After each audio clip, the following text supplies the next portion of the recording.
Selamat pagi Adik. Selamat pagi juga Kak. Perkenalkan, saya perawat Novi. Sebelumnya bisa sebutkan nama dan umur Adik. Nama saya Indah, umur 16 tahun. Ya, kalau saya cocokkan dengan gelarnya ya.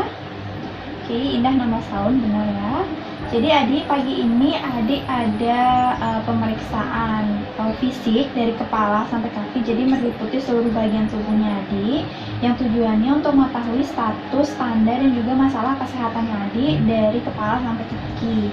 Nah, untuk prosedurnya nanti saya akan melakukan pemeriksaan, ada menyentuh juga ya di bagian tubuh tertentu, kemudian ada mengetuk dan juga ada menggunakan alat stetoskop.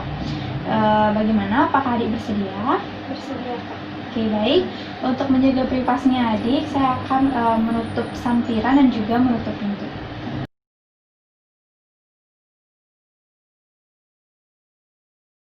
Penampilan dan gambaran fisik, posisi tubuh terlihat tegak dan juga rileks. Kemudian untuk pergerakan tubuhnya secara sadar dan juga terkoordinasi. Penampilannya sesuai dengan usia, gender dan juga kondisi. Untuk kebersihannya baik dan juga terawat. Klien membuka mata secara spontan, nilai 4. Selamat pagi, Dik. Selamat pagi juga Kak. Namanya siapa? Indah, Umurnya berapa? 18 tahun.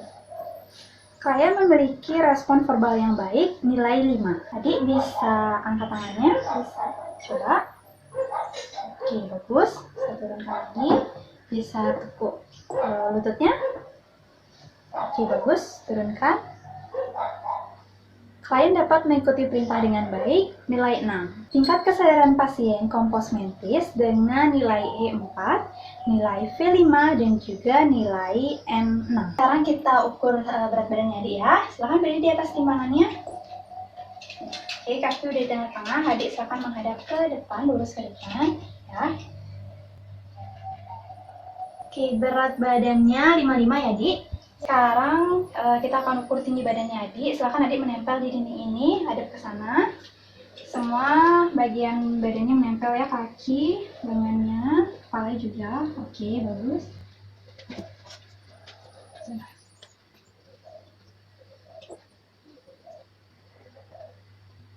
Oke, sudah. Adik bisa minggir sebentar ya.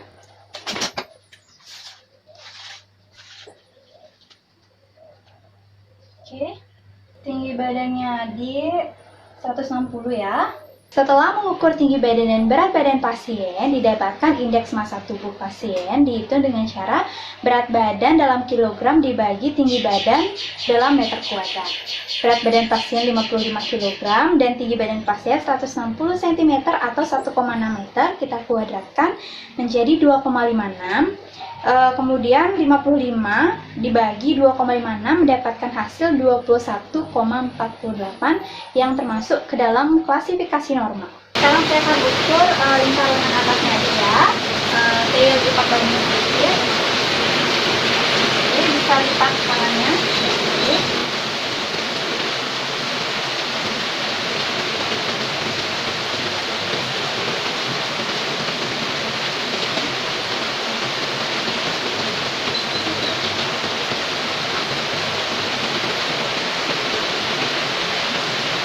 Lengan atasnya di 26 cm ya.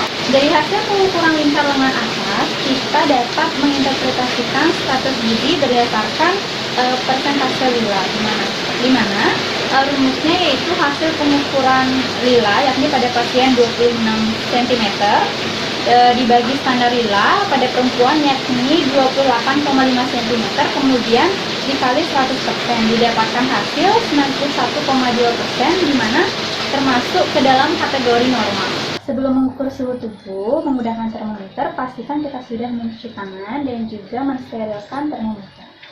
Adik bisa bersihin dulu ketiaknya karena akan dilakukan cek suhu tubuh ya. Ya. Oke. Ya. Sambil menunggu kita bisa menghitung denyut nadi pasien. Dan juga kita bisa melihat laju pernapasan dari pasien. Sambil menunggu, kita juga bisa sekaligus mengecek tekanan darah pasien.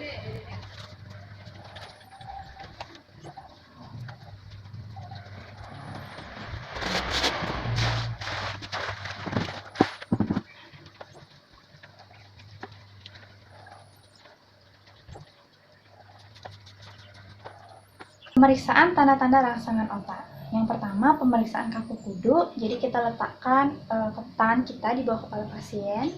Di sini. Besok kita sentuhkan dagu atau lakukan fleksi hingga dagunya menyentuh dada. Oke, sudah. Kaku kudu dikatakan negatif apabila tidak terdapat tahanan dan dagu dapat menyentuh dada. Selanjutnya, pemeriksaan tanda kernik. Jadi kita minta pasien untuk menekuk lututnya membentuk 90 derajat seperti ini. Kemudian kita ekstensikan dengan sudut 135 derajat lebih. Oke, yang dimana normalnya tidak terdapat tahanan dan juga nyeri. Pemeriksaan Brudzinski, kita mulai dari pemeriksaan Brudzinski 1. Kita letakkan tangan kanan di bawah kepala klien. Kemudian tangannya lagi satunya di atas dada, ya, yang dimana untuk mencegah diangkatnya badan. Kemudian kepala kita fleksikan sehingga dagu menyentuh sternum. Dimana normalnya saat kita fleksikan kepalanya tidak terdapat ekstensi tungkai. Selanjutnya Brudzinski 2, kita tekuk lutut sejajar dengan sendi panggul. Brudzinski 2 negatif apabila pada kaki yang tidak ditekuk tidak mengalami fleksi. Selanjutnya Brudzinski 3, jadi klien berbaring, kemudian kita tekan dengan kedua ibu jari tepat di bawah os ozigomatikumnya, di mana Brudzinski 3 negatif jika tidak terdapat fleksi involunter pada ekstremitas superior atau kedua lengan. Selanjutnya Brudzinski 4, jadi klien berbaring dan juga kita tekan simfisis osis pubisnya, yang dimana Brudzinski 4 negatif jika tidak terdapat fleksi involunter pada ekstremitas inferior, yaitu di kedua tungkai bawah. Pemeriksaan kepala dimulai dengan inspeksi. Adik bisa lurus ke depan.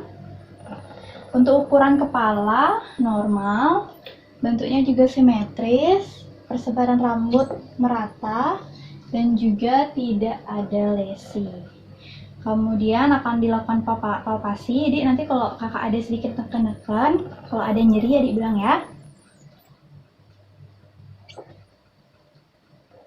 Ada nyeri? Enggak, Pak. Tidak ada pembengkakan, tidak ada nodul, tidak ada massa, dan nggak nyeri ya. Selanjutnya pemeriksaan wajah. Adik bisa lurus ke depan. Ya, untuk bentuk wajah simetris, untuk warna kulit tidak ada kebiruan dan juga tidak ada lesi. Oke, sekarang adik bisa ikuti instruksi saya ya. Bisa senyum sambil kelihatan gigi. Tarik. Ya, oke, bagus. Lanjut ke kembungkan pipi. Oke, bagus. Habis itu naikkan alis. Naikkan. Ya, oke. Terus bisa pejamkan mata rapat-rapat. Ya, oke, bagus. Sekarang saya akan palpasi otot temporalisnya. Oke, tidak ada nodul ya di otot masseternya. Oke, tidak ada juga. Selanjutnya saya akan lakukan tes sensasi. Adik bisa tutup mata. Tutup mata. Kalau adik keras, saya akan melakukan sentuhan ringan. Kalau adik merasakan, adik bilang kerasa ya. Kerasa? Kerasa? Kerasa? Kerasa? Kerasa? Kerasa? Kerasa? Kerasa? Kerasa? Oke, masih tutup mata ya. Sekarang untuk tekanan dan nyeri, adik bisa kalau kerasa bilang ya. Rasa? Rasa? Rasa? Rasa? Rasa?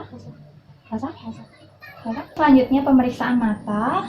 Untuk alis simetris ya, nggak ada persebaran bulu alisnya juga merata. Kemudian untuk bulu matanya juga persebaran rambutnya merata. Kemudian adik bisa pejamkan mata. Oke, kelopak mata saat menutup simetris, bisa dibuka lagi matanya.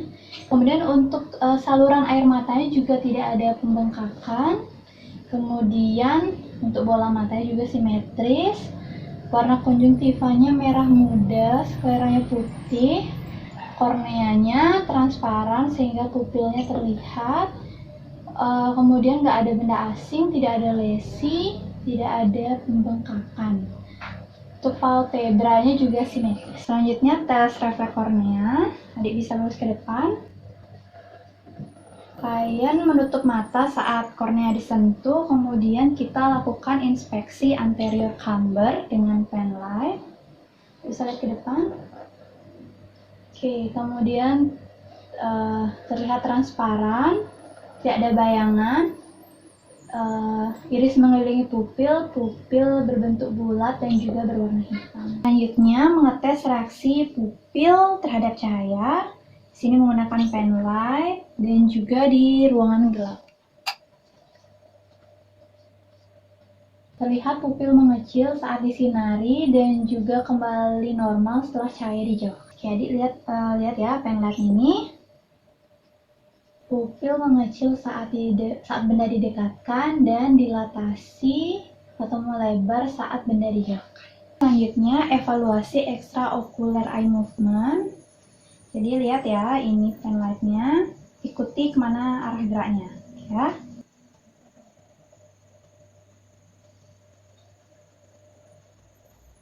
Oke, berarti normal ya, karena dapat mengikuti seluruh gerakan pen light. Selanjutnya inspeksi dengan oftalmoskop. Jadi yang diperiksa itu struktur mata bagian internal atau dalam, meliputi refleks retina, pembuluh darah retina, kaca optik, makula, dan fovea.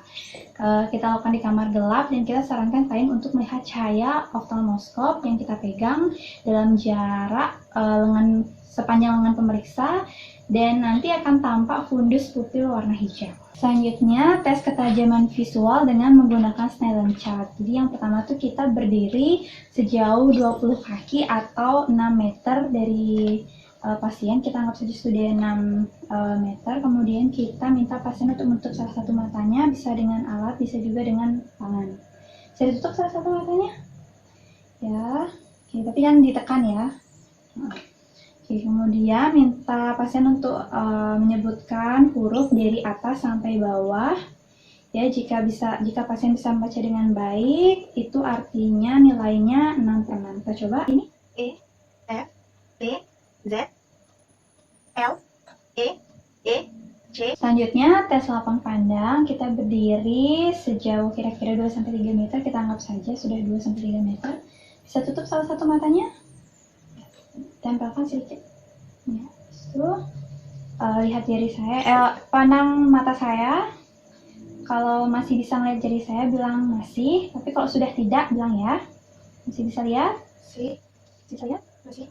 Bisa lihat? Enggak. Masih bisa lihat? Sekarang kita lakukan tes warna. Dek, ini warna apa? Merah. Nih, Kuning. ini. Hijau. Selanjutnya pemeriksaan hidung. Ya, bentuknya tampak simetris, kemudian tidak ada kebiruan juga, nggak ada pembengkakan, tidak ada lesi. Apakah nyeri? Iya. Sekarang tarik nafas lewat hidung, keluarkan juga lewat hidung. Ada kesulitan bernafas? Oke, berarti jalan nafasnya paten, tidak ada cairan yang keluar juga. Sekarang saya periksa membran mukosanya, agak mendongak sedikit. Ya. Oke, untuk membran mukosanya berwarna merah muda, tampak lembab, kemudian tidak ada bengkak, kemudian tidak ada lesi, tidak ada inflamasi. Selanjutnya, saya akan palpasi sinus frontal dan juga maksilaris. Tidak ada bengkak, apakah nyeri? Enggak. Tidak ada bengkak, apakah nyeri? Enggak. Oke, selanjutnya tes penciuman. Adik bisa tutup mata keduanya. Tebak ya, ini bau apa? Oke, bau apa? Baunya kopi. Oke, pemeriksaan bibir dan juga mukosa mulut. Bibirnya terlihat simetris, tidak ada sianosis, warna bibir merah muda, lembut dan lembab. Bisa buka mulutnya. Lihatin giginya. Tahu kak? Oke. Jumlah gigi lengkap ya. Kemudian gusinya tidak ada pendarahan gusi dan tidak ada radang gusi. Pemeriksaan lidah, bisa dibuka mulutnya, keluarkan lidahnya. Lidahnya di tengah ya. Warnanya merah muda, tidak ada lesi, tidak ada nodul. Lidah lembut. Bisa naikkan lidahnya? Ya, bagian bawah lidah ada pembuluh darah. Udah, turunkan, kemudian bisa digerakkan. Oke, pergerakannya bagus ya. Bisa buka mulutnya. Ada kesukaran bermuka mulut nggak ada ya. Bisa julurkan lidahnya. Tidak ada tremor, tidak ada bau mulut juga. Bisa mendongak, buka mulut ya. Langit-langit palatum berwarna merah muda, tidak ada yang terbelah, tidak ada nodul, tidak ada peradangan, tidak ada lesi. Kemudian dengan tang spatel kita cek ovulanya ada di tengah, simetris, dan untuk tonsil itu tidak ada peradangan. Oke, kita juga tes gag refleksnya dengan menekan lidah di belakang ya. Kemudian sehingga ada sensasi untuk muntah. Kalau ada berarti itu normal. Kemudian kita tes rasanya, bisa tutup mata. Dan saya akan mengecap rasanya. Coba dicek ini rasa apa? Bisa julurkan lidahnya. Rasa apa? Manis. Selanjutnya pemeriksaan telinga. Warna telinga sama dengan warna kulit, kemudian ukurannya normal, posisinya juga simetris. Terasa lembut, bisa digerakkan. Apakah ada nyeri? Tidak ya. Kemudian untuk pemeriksaan lainnya bisa dengan otoskop, jadi untuk melihat warna timpani dan juga mengecek apakah ada luka, pus, ataupun darah di dalam telinga. Yang pertama, tes pendengaran terhadap respon suara normal. Berdiri di samping klien, jarak jamnya 30 cm dari samping. Apakah dia bisa mendengar suara detak jamnya? Mendengar. Ya, oke, bagus ya. Bisa tutup satu telinganya yang kanan pakai jari. Oke, udah ya. Kita jarak 6 meter dari samping, kemudian kita bisikkan. Kita angkat sudah 6 meter. Bisa dibilang yang nanti apa yang saya bisikkan? Indah. Ya, oke, bagus ya. Dan pemeriksaan lainnya itu menggunakan audiometrik. Selanjutnya tes pendengaran dengan ring test. Saya akan taruh ini di sebelah sini adik ya. Kemudian kalau adik mendengar suaranya, acungkan jarinya. Kalau misalnya udah nggak dengar, adik turunkan jarinya. Ya.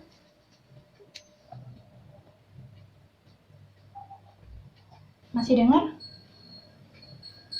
Oke, normal ya. Selanjutnya tes pendengaran Weber test. Apakah adik mendengarnya sama di kedua sisi? Ya, Sama. Tes pendengaran selanjutnya, saya akan bunyikan garpu tawanya dan saya akan taruh di sebelah sini adik. Kalau adik udah nggak bisa dengar suaranya, acungkan jari telunjuknya, ya.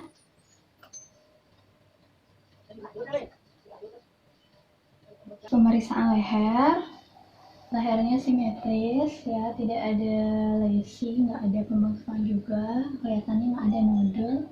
Habis itu bisa digerakkan, lehernya bisa ngadep ke atas, bawah, ke kanan, ke kiri, bisa, ya lagi, bisa diputar, ya lagi, ya. Apa ada sakit? Nggak ada ya. Oke, selanjutnya tidak ada massa, apakah ada nyeri? Nggak ada ya. Kemudian kita cek juga vena jugularis dan arteri karotisnya. Tidak ada distensi. Coba menelan. Oke, saat menelan kenyat tiroidnya normal ya, tidak ada pembengkakan. Oke, bisa kenyat tiroidnya bisa menelan. Coba. Oke, tidak ada pembengkakan ya.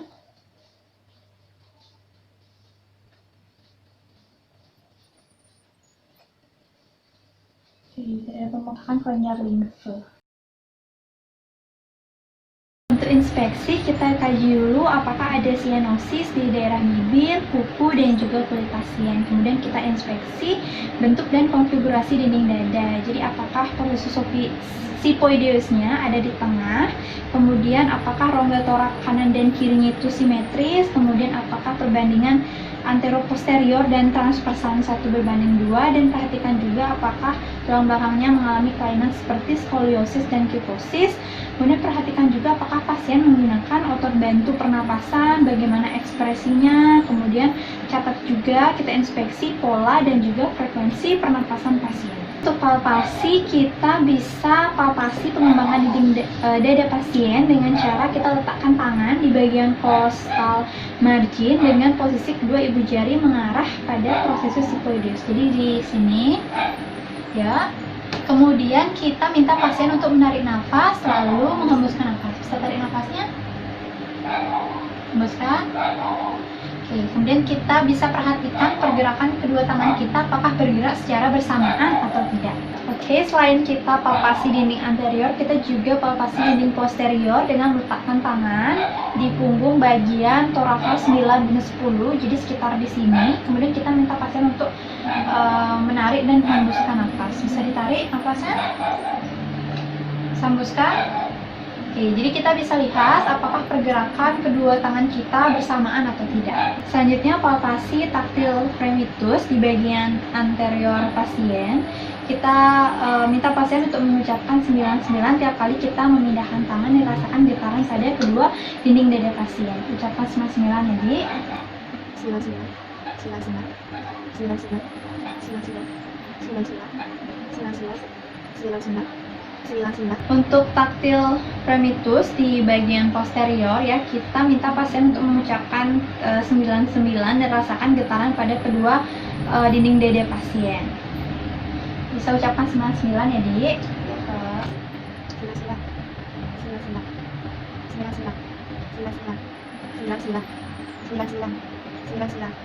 99. Selanjutnya teknik perkusi, kita mulai dari daerah apex dan kita lakukan di bagian ICS-nya. Kita bandingkan satu sisi dengan sisi yang lainnya, bergerak turun di sepanjang dinding dada.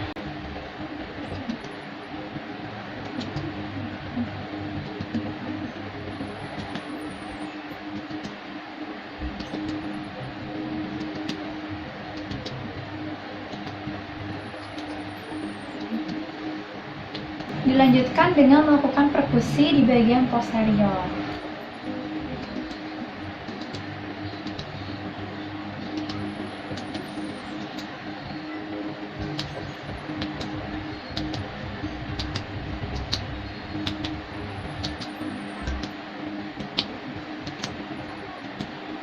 Selanjutnya kita lakukan auskultasi dengan bantuan stetoskop, di mana kita gunakan bagian diafragmanya ya. Kemudian kita mulai lakukan auskultasi pada bagian apex paru. Kita dengarkan satu siklus pernapasan penuh pada setiap lokasi. Kita bandingkan satu sisi dengan sisi yang lain, bergerak turun di sepanjang dinding dada, dan kita catat juga apakah ada suara tambahan. Setiap saya pindahkan stetoskop, adik bernafas ya.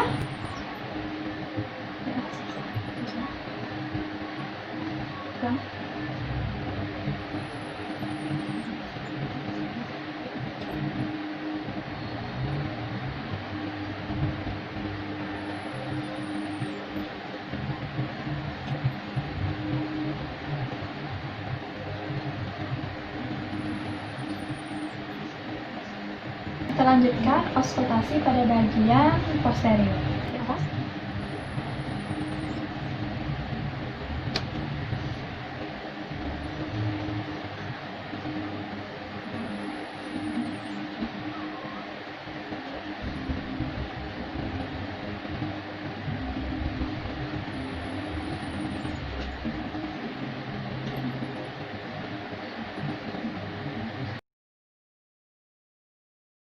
Yang pertama kita lakukan inspeksi di bagian prekordium. Kita lihat apakah ada pembengkakan dan pembesaran pada jantung. Kemudian kita inspeksi apakah terlihat ada pulsasi tambahan di bagian apeks jantung, yang dimana apeks jantung ini terletak pada midclavicular kiri, yaitu di ICS 4 dan juga ICS 5. Selanjutnya kita lakukan palpasi pada titik apikal dengan menggunakan satu jari. Kita cari denyut titik apikalnya, di mana berada di midclavicular kiri, ICS 4 atau ICS 5. Kita minta pasien untuk tarik nafas dan tahan. Tarik nafas dan tahan. Selanjutnya kita palpasi prekordium dengan menggunakan 4 jari. Kita palpasi dengan lembut bagian apex beserta katupnya, ada katup aorta, katup pulmonal, katup bikuspid, dan katup trikuspid. Dan juga di sepanjang mid clavicular line kiri, dimana seharusnya kita tidak menemukan pulsasi tambahan.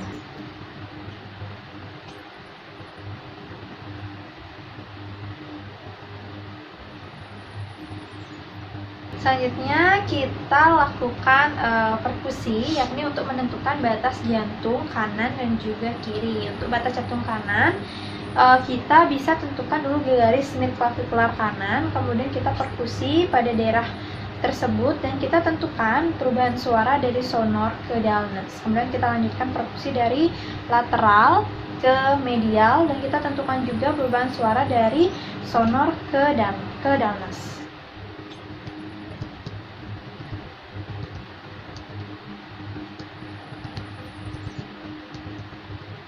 Selanjutnya kita juga tentukan batas jantung kiri. Yang pertama kita tentukan garis mid clavicular kiri. Kemudian kita perkusi daerah tersebut ya, kita cari perubahan suara dari sonor ke dullness. Kemudian dilanjutkan dari lateral ke medial ya, kita cari juga perubahan dari sonor ke dullness.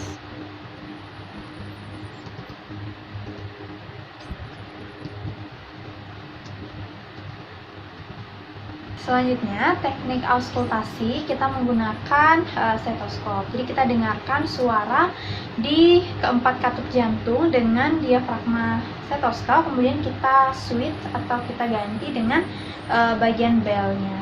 Jadi untuk katup aortanya kita bisa auskultasi di ICS 2 parasternal kanan. Kemudian untuk katup pulmonal itu di ICS 2 parasternal kiri. Kita switch. Oke, kita periksa katup pulmonal. Kemudian katup trikuspid di ICS 4 parasternal kiri. Kemudian katup bikuspid di ICS 5 mid clavicular kiri.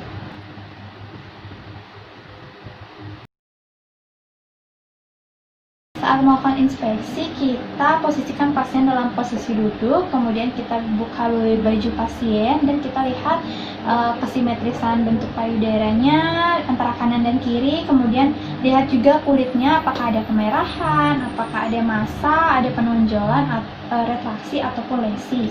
Nah, untuk mengkaji adanya retraksi, kita bisa lakukan dengan teknik manuver dengan menganjurkan pasien untuk mengangkat tangan perlahan sampai di atas kepala. Jadi seperti ini, bisa diangkat tangannya sampai atas kepala.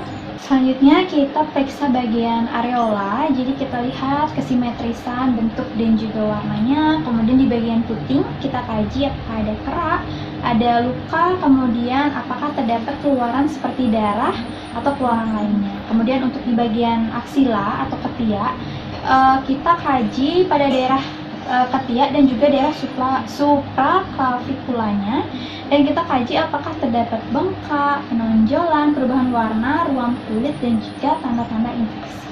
Untuk teknik palpasi, kita bisa meletakkan bantalan kecil di bawah area yang akan kita palpasi. Bisa diangkat sedikit deh dadanya. Ya, oke, bagus. Udah. Oke, selanjutnya kita anjurkan pasien untuk mengangkat dan meletakkan tangan di atas kepalanya. Bisa diangkat tangannya.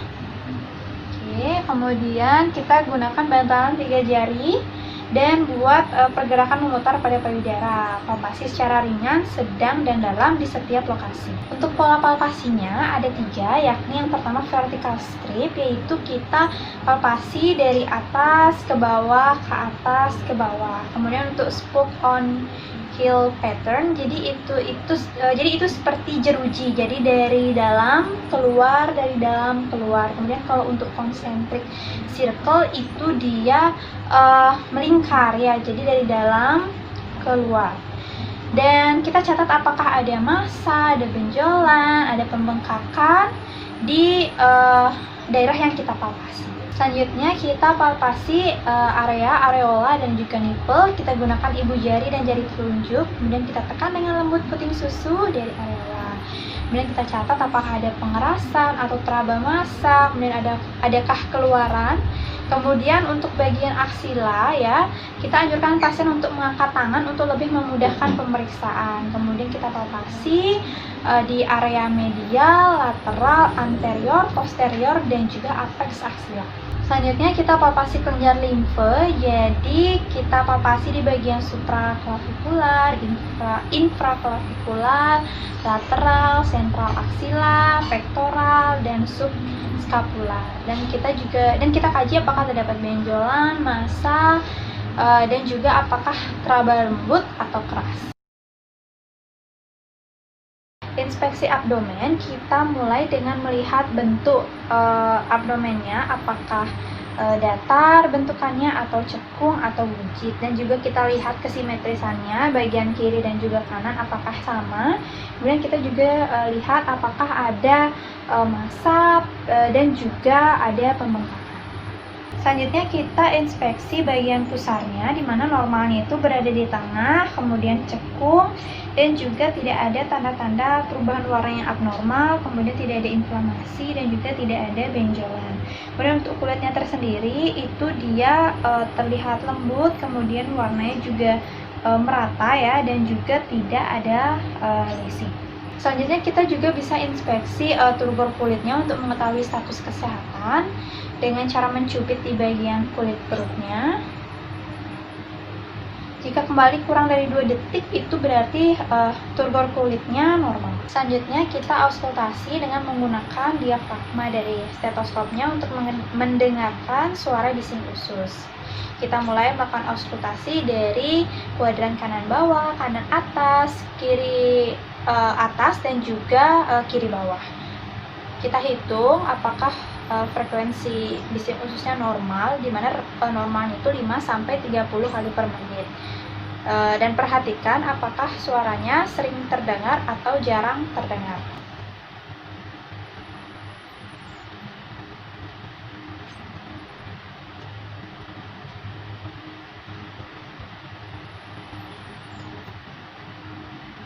Teknik selanjutnya yaitu perkusi, di mana kita mengetuk untuk mengetahui kondisi organ bagian dalam abdomen untuk menentukan lokasi dan apakah terdapat cairan atau massa.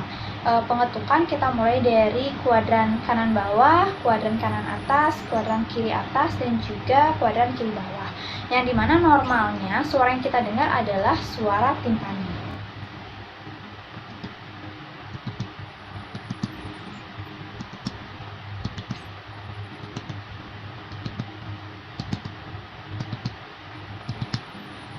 Teknik perkusi juga digunakan untuk menentukan lokasi organ, yaitu hati. Jadi pemeriksaan hati dilakukan untuk menentukan batas atas dan juga batas bawah. Kita ketuk dari mid clavicular kanan ke bawah sampai kita menemukan perubahan suara dari sonor ke danes. Kemudian dari kuadran kanan bawah kita ketuk ke atas sampai menemukan perubahan suara dari timpani ke danes. Kemudian setelah itu kita tandai dan ukur, di mana normalnya itu rentang ukurannya ialah 6-12 cm. Perkusi juga kita lakukan untuk mengecek kondisi ginjal apakah ada peradangan atau tidak, di mana kita lakukan pada bagian torakal 12, yaitu sekitar di sini. Kemudian di mana normalnya tidak dirasakan sakit saat dipukul. Kita lakukan pukulan ya dari ringan, sedang, lalu keras. Sakit? Sakit? Sakit? Teknik perkusi juga kita gunakan untuk mendeteksi adanya penumpukan cairan pada area abdomen. Yang pertama kita lakukan dengan cara fluid wave, jadi tangan kita letakkan di samping abdomen pasien, kemudian kita minta pasien untuk meletakkan tangannya di tengah-tengah, di pusar, bisa letakkan seperti ini ya, oke. Kemudian kita pukul di sebelah kanan tangan yang dominan, dan kita rasakan di tangan non dominannya apakah ada suatu pergerakan atau tidak. yang dimana normalnya tidak ada pergerakan. Kemudian selanjutnya shifting downward, dimana kita posisikan pasien supin, kemudian kita ketuk dari atas pusar, kemudian ke samping bawah, dan kita tentukan apakah ada suara downward, yang dimana normalnya seharusnya hanya terdengar suara timpani, yang artinya tidak ada penumpukan cairan. Selanjutnya kita lakukan palpasi, jadi untuk mengetahui ukuran, lokasi, dan konsistensi organ di abdomen, dan juga untuk mendeteksi apakah ada massa atau nyeri yang abnormal. Yang pertama kita minta pasien untuk menekuk lututnya, bisa ditekuk lututnya yang dimana gunanya agar otot di abdomennya rileks, ya. Kita minta juga pasien dalam kondisi rileks. Kita palpasi ringan, ya, dengan menggunakan 4 jari. Secara lembut kita tekan sedalam 1 cm saja. Ya, kita periksa dari kuadran kanan bawah, kanan atas, kemudian kiri atas dan juga kiri bawah. Yang dimana normalnya otot dalam keadaan rileks, ya, tidak ada massa dan juga permukaan kulit fleksibel. Selanjutnya kita lakukan palpasi dalam dengan menggunakan 4 jari, ya, dimana kita tumpuk jarinya, kemudian kita gunakan tangan dominan untuk menekan dan juga tangan dominan kita gunakan untuk merasakan efek palpasi. Kita tekan sedalam 5-8 cm. Kita palpasi dari bagian kanan bawah, kemudian kanan atas, kiri atas, dan juga kiri bawah. Kita perhatikan apakah ada perbesaran, nyeri, atau massa. Kita juga bisa memperhatikan lokasi, ukuran, konsistensi, dan juga pergerakan organ di dalam abdomen. Sekarang kita palpasi bagian hepar, jadi kita letakkan tangan kiri di torakal 11-12, jadi di sekitar sini. Kemudian tangan kanan kita letakkan di atasnya, jadi saling menekan keduanya. Kemudian kita minta pasien untuk menarik nafas dan hembuskan. Ketika menghembuskan, kita pindahkan tangan ke atas secara perlahan sampai ke daerah costal margin, yang dimana normalnya kita akan merasakan batas hepar ketika pasien menarik nafas. Tapi jika terasa lebih dari 2 cm di bawah costal margin, bisa dicurigai adanya pembesaran. Saya tarik nafas. Pembesaran. Tarik nafas. Pembesaran. Palpasi limpa. Jadi kita lakukan palpasi pada kuadran kiri atas, tapi jangan terlalu keras. Yang dimana normalnya limpa tidak akan terasa dan juga tidak ada pengerasan. Kemudian palpasi ginjal, ya, kita letakkan tangan atas, tangan kanan di bagian atas dan tangan kiri di bagian bawah di bagian lumbarnya. Kemudian kita tekan, yang dimana normalnya kita akan merasakan seperti ada bulatan yang lembut. Selanjutnya kita palpasi appendix, ya, kita tekan di bagian kuadran kanan bawah. Apakah pasien merasakan nyeri atau tidak? Apakah nyeri, Dek? Tidak. Untuk pemeriksaan kulit, yang pertama kita amati warna kulit, apakah ada lesi atau edema. Kemudian kita palpasi kelembapan kulitnya, kemudian kita palpasi juga suhu kulit dengan menggunakan punggung tangan di kaki dan juga tangannya. Kemudian kita cek turgor kulitnya dengan cara mencubit kulit, yang dimana normalnya kembali dengan cepat. Untuk pemeriksaan rambut, kita inspeksi pola penyebaran rambutnya, dimana normalnya penyebaran rambutnya merata dan juga tidak ada lesi. Kemudian kita inspeksi kebersihan kulit kepala, dimana tidak ada kutu dan juga ketumbe. Kita perhatikan juga warna rambutnya, apakah sesuai dengan usianya. Kemudian kita lakukan palpasi pada area rambut dan kepala dengan pola sirkuler. Dan kita perhatikan apakah ada massa atau nyeri. Ya, kita lakukan palpasi. Apakah ada nyeri, Dek? Tidak. Dan juga tidak ada massa. Kemudian kita perhatikan keadaan rambut, apakah halus atau kasar, kemudian apakah pecah-pecah, dan atau mungkin mudah rontok saat dipegang. Selanjutnya pemeriksaan kuku. Yang pertama kita amati bentuk dan juga kelengkungan dan juga sudut kukunya, dimana normalnya sudut kukunya ialah 190 derajat. Kemudian kita amati juga warna dan juga tekstur dari kuku tangan dan juga kaki. Kemudian kita lakukan pemeriksaan CRT dengan menekan kuku Kemudian kita lepaskan, apakah kuku kembali berwarna pink kurang dari 3 detik, itu menandakan CRT normal. Pemeriksaan muskuloskeletal kita lakukan pada ekstremitas atas dan bawah. Yang pertama kita kaji dulu tonus ototnya, kita lakukan gerakan fleksi, ekstensi, dan rotasi. Oke, yang pertama kita fleksi dan ekstensi jari tangannya. Lemes ya, biar kakak aja yang gerakin. Kemudian di pergelangannya. Oke, bisa digerakkan seperti ini tangannya. Oke, bagus. Sekarang di bagian siku kita lakukan fleksi dan juga ekstensi. Oke. Selanjutnya kita kaji tonus otot di bagian ekstremitas bawah. Kita lakukan fleksi dan ekstensi di bagian lutut.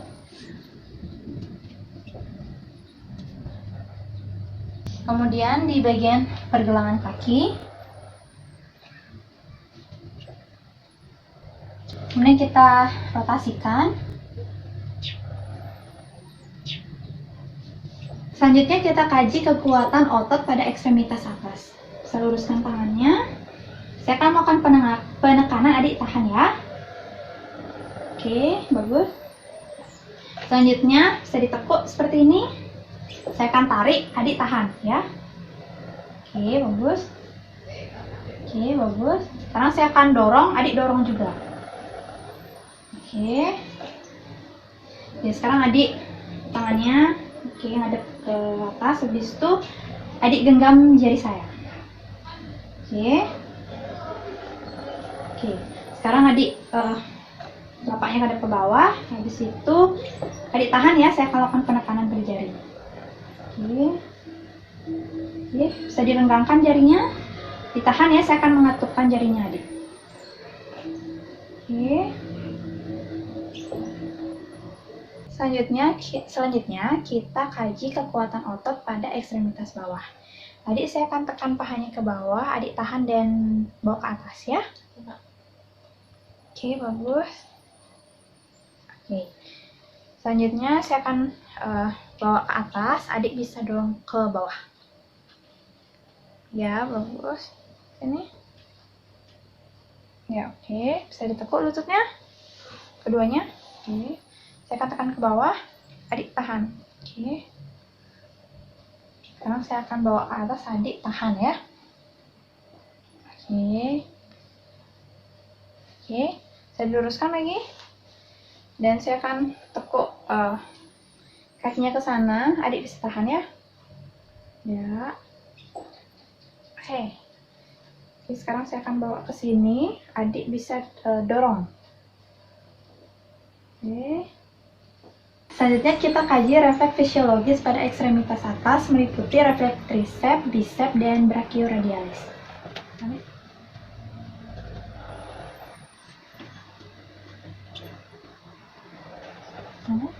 Jelas ya?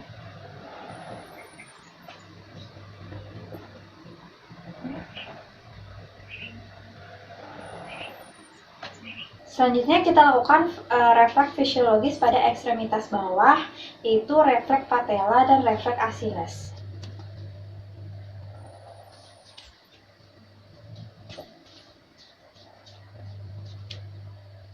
Selanjutnya kita lakukan pemeriksaan muskuloskeletal pada bagian punggung. Jadi adik ikuti gerakan saya ya. Yang pertama, gerakkan badannya ke sini, punggungnya.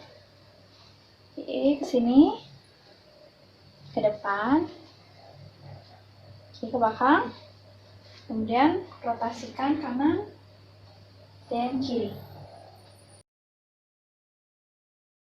Oke, yang pertama genitourinaria wanita. Jadi kita posisikan pasien posisi litotomi dan juga kita pastikan kandung kemih dalam keadaan kosong. Yang pertama genitalia eksternanya dimulai dari inspeksi, kita lihat yang dimana biasanya warnanya cenderung lebih pink. Kemudian distribusi warna rambutnya biasanya berbentuk segitiga terbalik dan labia majoranya simetris, tidak ada lesi. Kemudian kita buka labia majora dengan ibu jari dan jari telunjuk untuk melihat klitoris, kemudian labia minoranya akan berwarna pink gelap dan lembab, letak lubang uretranya di tengah garis, kemudian lubang vaginanya, kemudian perineumnya lembut, dan anus biasanya berwarna lebih gelap dan berkerut. Selanjutnya kita lakukan palpasi, jadi jari telunjuk kita masukkan ke liang vagina, terutama bagi perempuan yang sudah pernah melakukan aktivitas seksual, yang dimana normalnya tidak ditemukan rasa sakit saat kita masukkan jari telunjuk kita. Kemudian sedangkan ibu jarinya yang berada di luar itu untuk mengecek kelenjar Bartholin, yang dimana normalnya tidak ada bengkak dan juga nyeri pada area belakang labia mayora. Kemudian palpasi juga perineumnya dengan ibu jari, yang dimana normalnya itu tebal, lembut, dan juga tidak ada bekas luka. Selanjutnya, pemeriksaan genitalia internal dengan menggunakan alat spekulum vagina untuk melihat kondisi bagian dalam liang vagina dan serviks. Yang pertama, kita lakukan inspeksi pada serviks dan osnya. Jadi, di mana normal itu warnanya pink, berada di tengah, ukurannya 2,5 cm, osnya kecil dan bulat bagi wanita yang belum melahirkan, kemudian permukaannya lembut, tidak ada luka, tidak ada kemerahan, sekresi yang dikeluarkan jernih dan juga tidak berbau. Selanjutnya, inspeksi liang vagina, yang dimana normalnya terlihat berwarna pink, terdapat kerutan, lembab, lembut, tidak ada lesi, tidak ada inflamasi, dan terdapat cairan jernih dan tidak berbau. Kemudian pada pemeriksaan genitalia interna juga kita melakukan teknik bimanual. Jadi teknik ini kita masukkan 4 jari tangan dominan kita ke liang vagina dan tangan non dominan kita itu menekan dinding abdomen bagian atas sehingga kita bisa merasakan organ di dalamnya seperti serviks, liang vagina, uterus, dan juga adnexa. Sekarang dilanjutkan dengan genitourinaria pria, yang dimana untuk posisi pasiennya bisa berdiri, bisa duduk. Kemudian kita inspeksi dan palpasi penisnya. Untuk kondisi kulitnya itu normalnya agak keriput, tidak berambut, tanpa lesi, dan kadang vena bisa terlihat. Kemudian untuk gland penisnya terlihat lembut dan tidak ada lesi. Kemudian untuk lubang uretra posisinya di tengah dan kita lihat juga apakah ada sekresi cairan. Kemudian untuk distribusi rambut genitalia itu disesuaikan dengan usia. Jadi pada anak biasanya jarang dan mulai lebat ketika dewasa. Kemudian untuk batang penisnya normalnya lembut. Selanjutnya inspeksi dan palpasi skrotum. Jadi kita arahkan penis dengan tangan non dominan dan bawa ke atas dengan punggung tangan. Kemudian kita lihat size dari skrotumnya, yang dimana biasanya bergantung dari suhu sekitar, yang dimana normal juga tidak ada lesi, dan palpasi dengan ibu jari, jari telunjuk dan jari tengah ya. Kita palpasi, yang dimana normal itu testis dalam skrotumnya itu dapat bergerak, berbentuk oval, kenyal, dan epididymis teraba. Kita palpasi juga spermatokornya. Selanjutnya inspeksi dan palpasi hernia. Kita lihat apakah ada massa yang memenuhi area inguinal atau selangkangan, dan kemudian kita palpasi bagian selangkangan apakah terdapat massa. Kita palpasi juga kelenjar limfa daerah inguinal, yang dimana normalnya tidak ada nyeri dan pembengkakan. Baik adik, pemeriksaannya telah selesai dilakukan. Apakah adik merasa aman dan nyaman? Iya, Kak. Ya, jadi untuk hasil pemeriksaannya baik adik ya, baik dari kepala sampai kaki semuanya baik, tidak ada masalah. Ya. Untuk selanjutnya kita rapikan alat, cuci tangan, dan dokumentasikan prosedur.